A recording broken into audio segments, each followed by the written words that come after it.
What happens when one of Hollywood's most respected actors walks onto a talk show stage only to be met with disrespect, condescension, and shocking accusations that turn a simple interview into an unforgettable confrontation? In just 33 seconds of one particular exchange, everything fell apart, and what should have been a routine celebrity interview became the moment that exposed a host's true colors and sent shockwaves through everyone watching. Samuel L. Jackson settled into the guest chair on Tamron Hall's show, expecting the usual promotional interview.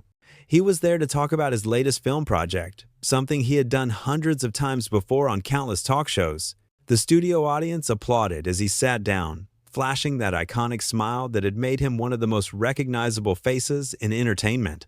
Tamron Hall began with what seemed like standard questions. "So, Samuel, tell us about this new movie. What drew you to this particular role?" Samuel leaned forward, genuinely enthusiastic. "Well, the script came to me at the perfect time. The character has this incredible depth, this complexity that really challenged me as an actor. I loved exploring his." Right. Tamron interrupted, waving her hand dismissively. "But let's talk about something more interesting. Your career has had its ups and downs, hasn't it?" Samuel paused, his smile faltering slightly. "I mean, every actor goes through different phases. That's just the nature of... Some people are saying you're not the box office draw you used to be." Tamron cut in again, leaning back in her chair with a smirk. "How does that feel, knowing that maybe your time at the top is over?" The audience shifted uncomfortably. This was not the tone anyone expected. Samuel maintained his composure, though his jaw tightened. "I don't really concern myself with what some people say. I focus on the work, on telling good stories." "But surely it bothers you," Tamron pressed, her voice taking on an edge. "I mean, you're not getting the same roles you used to get. Younger actors are taking over. That must sting a little bit." "With all due respect," Samuel said carefully, "I'm actually busier now than I've ever been. I just finished 3 films back to back, and I have 2 more lined up for next year." Tamron laughed, but it was not a friendly sound. "Oh, come on. We all know those aren't exactly prestige projects, are they? You're doing franchise films, superhero movies. Some critics say you've sold out." Samuel's expression hardened. "Those franchise films, as you call them, have given opportunities to tell diverse stories to millions of people around the world. I'm proud of that work." "Are you, though?" Tamron challenged, crossing her arms. "Or are you just cashing the checks? Because let's be honest, Samuel, when was the last time you did something that really mattered? Something with real artistic value?" The tension in the studio was palpable now. Audience members exchanged glances, clearly uncomfortable with where this was heading. Samuel took a deep breath, clearly trying to keep his cool. "Every role I take matters to me," he said evenly. "And frankly, I don't think you get to decide what has artistic value and what doesn't." "Well, as someone who interviews artists every day," Tamron said, her tone dripping with condescension, "I think I have a pretty good sense of what real art looks like. And I'm sorry, but running around in a leather costume fighting CGI villains isn't exactly Shakespeare." "I've actually performed Shakespeare," Samuel replied, his voice tight. "Off-Broadway, on stage, but you probably didn't bother to research that before I came on, did you?" Tamron's eyes flashed. "Excuse me? Are you questioning my professionalism?" "I'm questioning why you invited me here," Samuel said, his legendary intensity coming through now. "Because it clearly wasn't to have an actual conversation about my job is to ask the tough questions," Tamron shot back. "Not to sit here and let celebrities pat themselves on the back for doing the bare minimum." "The bare minimum?" Samuel's voice rose slightly. "Do you have any idea how much work goes into what I do? The preparation? The physical training? The emotional investment?" "Oh, please," Tamron scoffed. "You memorize some lines. You hit your mark. You collect your millions. Let's not pretend it's brain surgery." The audience gasped audibly at this. Samuel stared at her for a long moment, clearly trying to process the sheer disrespect of what she had just said. "You know what?" he said slowly.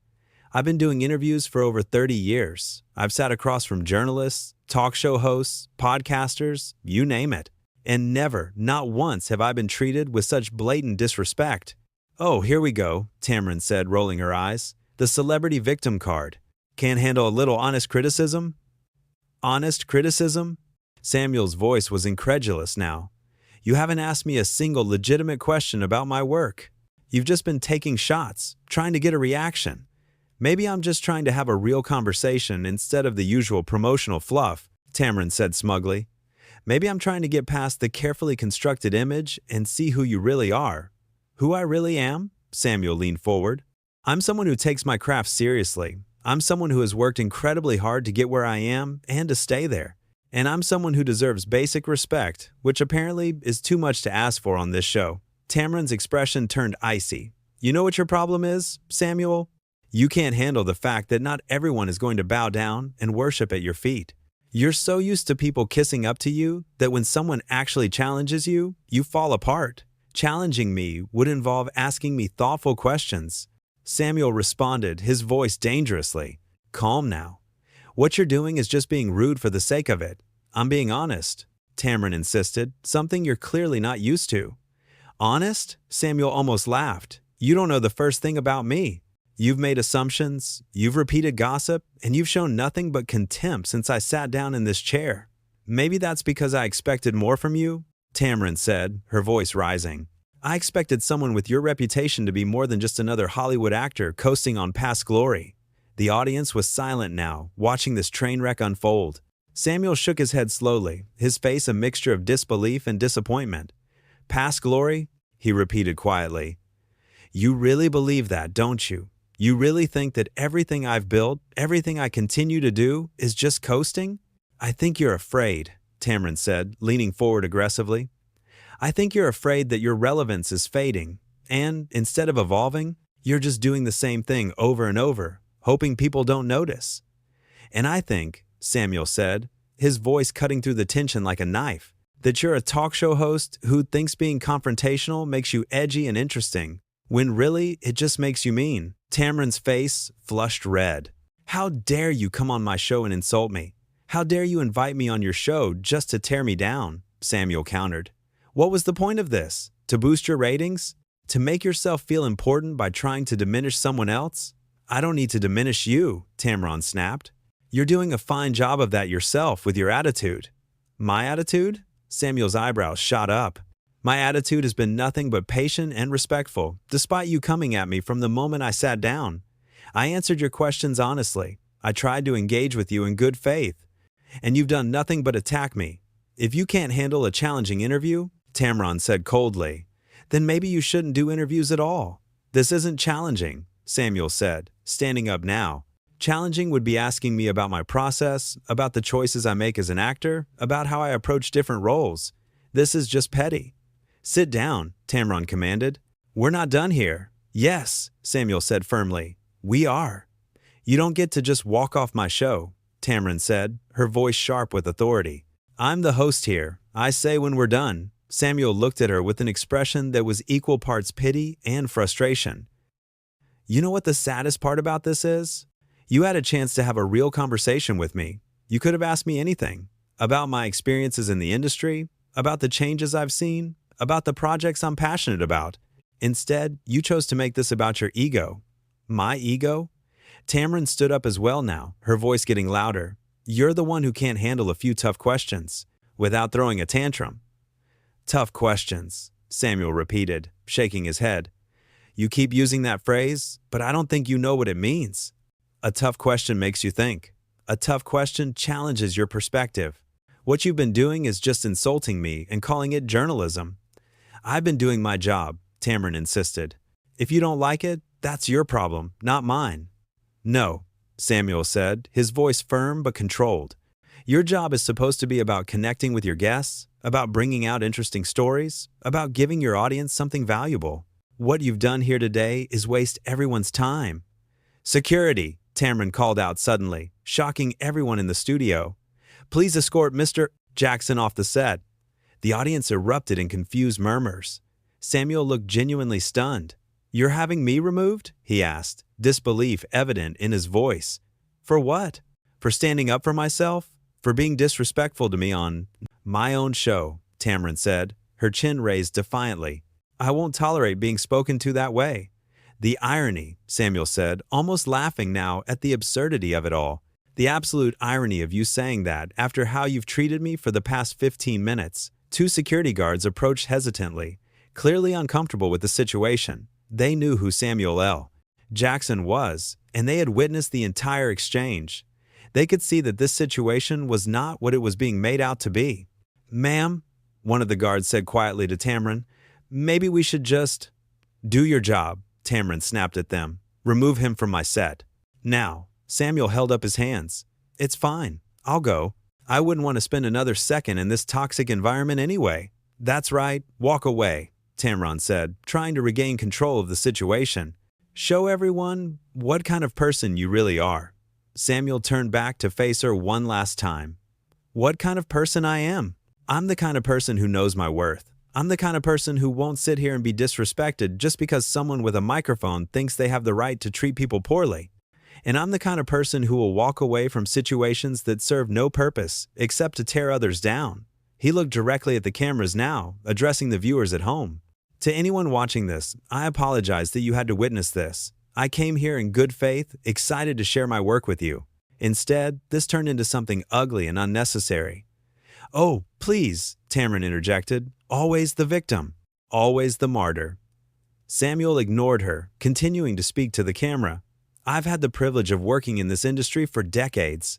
I've worked with incredible people, told amazing stories, and connected with audiences around the world. I'm grateful for all of it. And I refuse to let one person's need to create drama diminish any of that."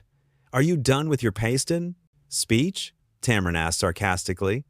"Because I have a show to finish." "By all means," Samuel said, gesturing broadly.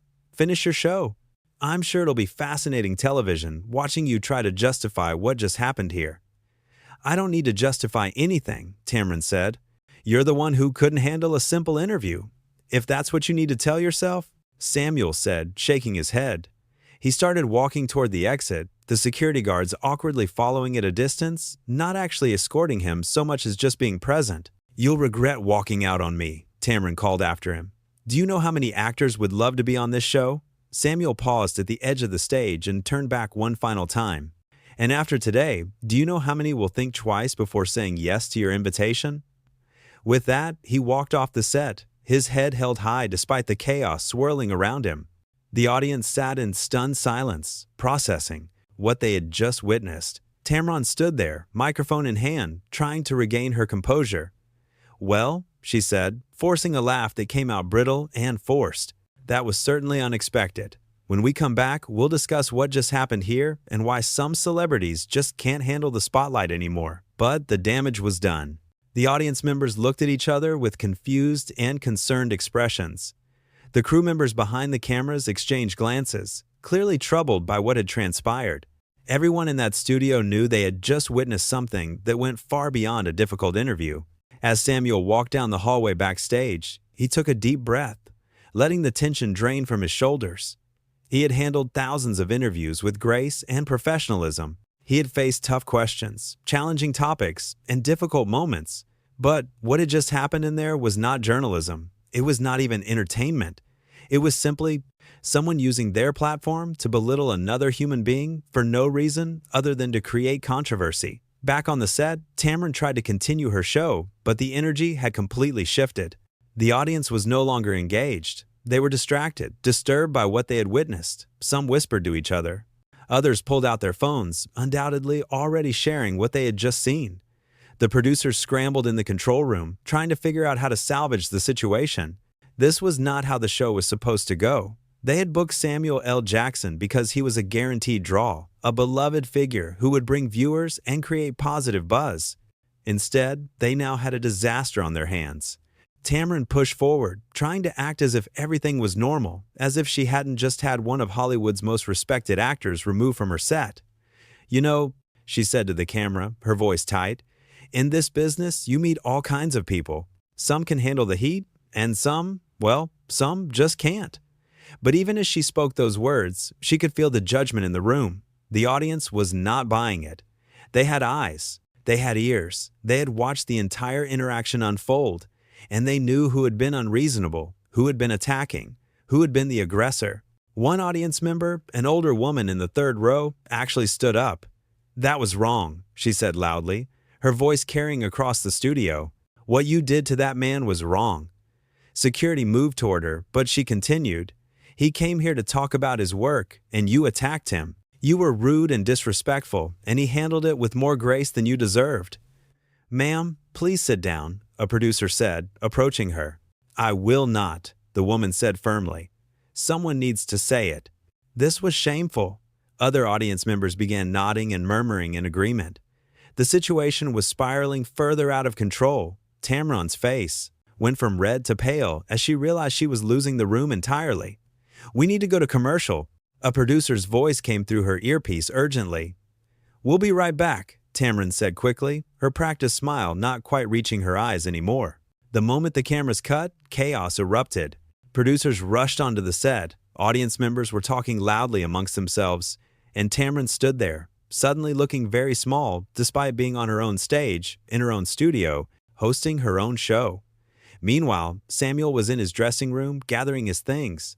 His publicist burst through the door, phone in hand, face pale. "What happened out there?" she asked. "I'm getting calls from everyone." Samuel zipped up his bag calmly. "What happened is I was invited onto a talk show that turned out to be an ambush. What happened is a host decided that creating conflict was more important than having an actual conversation.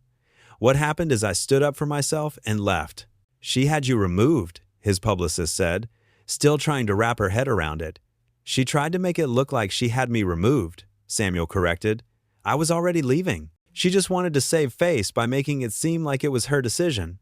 His phone started buzzing incessantly. Text messages, calls, social media notifications. Word was already spreading. People who had been in the audience were sharing their accounts. Crew members were quietly letting it be known what had really happened. The narrative that Tamron tried to craft was already falling apart. "What do you want to do?" his publicist asked. "Do you want to make a statement?" Samuel thought for a moment, then shook his head. "No.